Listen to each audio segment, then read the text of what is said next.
Hello, friends. A drone operator from the 1st Azov Army Corps turns a corner and comes across a concentration of invaders, having a coordination meeting before launching their attack against the defenders' positions, taking advantage of the darkness of the night. Let's just say that this illegal activity was swiftly broken up. What a great way to start the night shift. In a brief sequence, we can see the first test of a Ukrainian FP-2 attack drone launching an unguided air-to-surface rocket at a mobile Russian air defense group during a nighttime attack in Crimea. This is the first known use of unguided air-to-surface rockets from Ukrainian aerial drones. The goal seems to be to clear the way for the swarm, destroying or disabling the invaders' mobile air defense groups before launching attacks on their targets. The invaders published some photographs showing fragments of the rockets used by the drone, which appear to be S-557mm unguided air rockets. The same sources reported that each drone carried 2 launchers with 4 rockets mounted under the wings, meaning a total of 8 rockets. I'm sure Ivan the Pirate is going to really enjoy this new innovation from the defenders.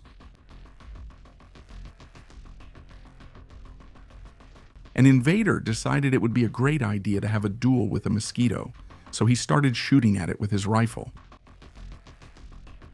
To give him a chance, the mosquito calmly approached his position, but Ivan seemed to be nervous for some reason. The Unmanned Systems Battalion also takes advantage of an invader being at home to send 2 high-explosive messages to his quarters. A new example of the high density of the swarm that relentlessly pursues the invaders at the front. We continue with the robots, this time ground-based, as the fighters of the 100th Mechanized Brigade of the National Guard. A few weeks ago, they conducted a successful robotic assault that eliminated 8 Russian soldiers from a sabotage and reconnaissance team who had infiltrated an abandoned building in Kostyantynivka. Thanks to the interception of their radio signals, it was learned that they were former convicts who had received special training and whose objective was to carry out sabotage and terror operations. However, a reconnaissance drone from the 100th Brigade was following them. Not far from that building was the position of the fighters from one of the brigade's battalions, but they were too few to neutralize the infiltrating unit.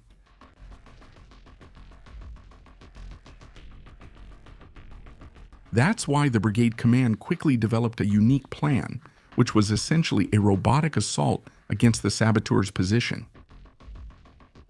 3 robotic systems were used, one of which acted as a decoy to draw the attention of the invaders, who received heavy suppressive fire from the robot. Meanwhile, another slipped around the back of the factory, carrying a load of no less than 300 kilos of high explosives.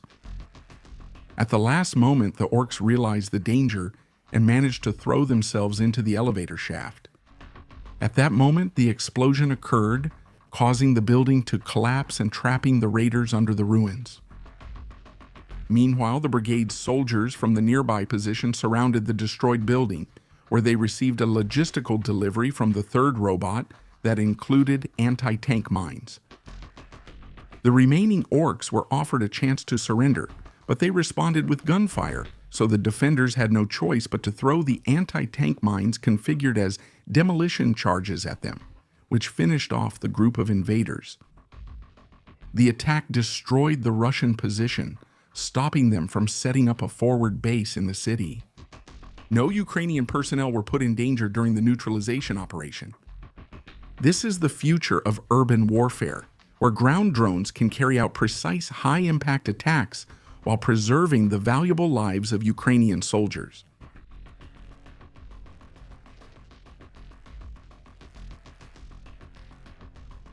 On the technology front, President Zelensky met on May 12th in Kiev with the CEO of Palantir Technologies, Alex Karp, to enhance the integration of advanced artificial intelligence into the operations of the armed forces of Ukraine. The Minister of Defense, Mikhail Fedorov, also took part in the talks, and they discussed initiatives that are already producing concrete results, such as artificial intelligence systems for analyzing the Horde's air attack patterns, processing large volumes of real-time intelligence data, and optimized planning for deep strike operations behind the invaders' lines. All areas in which we have already witnessed their results.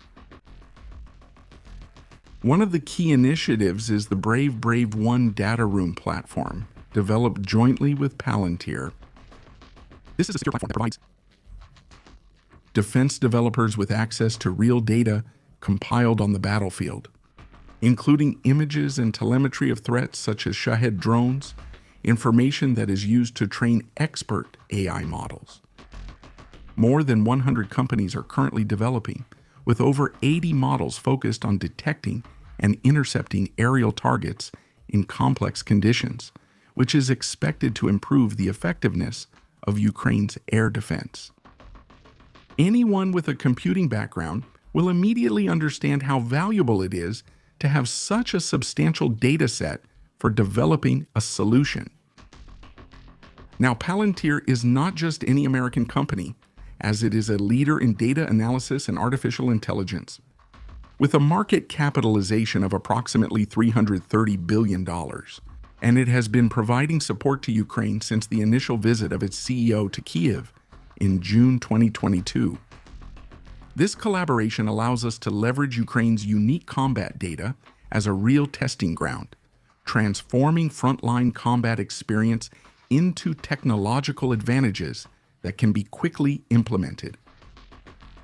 This collaboration shows us how modern warfare has changed, and now the fusion of data and AI, along with autonomous systems, offers decisive advantages in decision-making speed and precision in responding to attacks from the invaders. Palantir's software, produced by the American company Palantir, has benefited from the involvement of Ukraine's university. Palantir, an American company, has been great. The Palantir software was produced by the University of Ukraine. Artificial intelligence agents analyze this information and present the most effective options in real time to Ukrainian officers for attacking and countering enemy positions and columns. These models also learn and improve with every attack.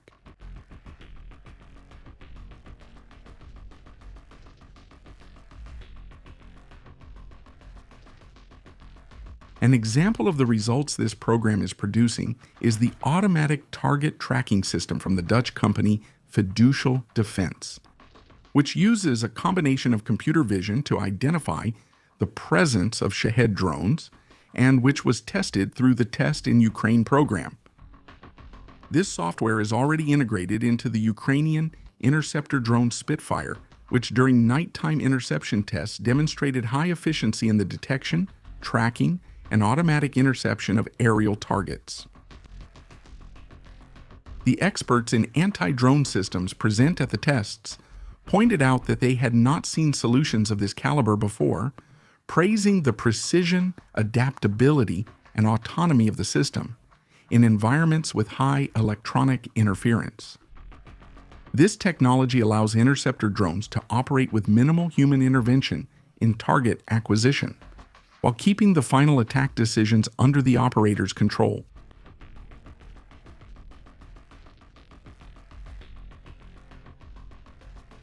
To conclude, a resident of the Mortarite Federation sends a heartfelt message to his compatriots in which he says, "Today, on this Victory Day, I want to congratulate my beloved Russia for having become what it once fought against. And Russia, which now resembles the Third Reich, is not my Russia." Wow, it seems like some people are starting to wake up. If you want more content on the war in Ukraine, visit our 2 new channels where we present information in a different format. Don't forget to check it out. Remember to visit our Patreon, where for just $1 you'll have access to a large number of uncensored videos and documentaries. Remember to like and subscribe to the channel.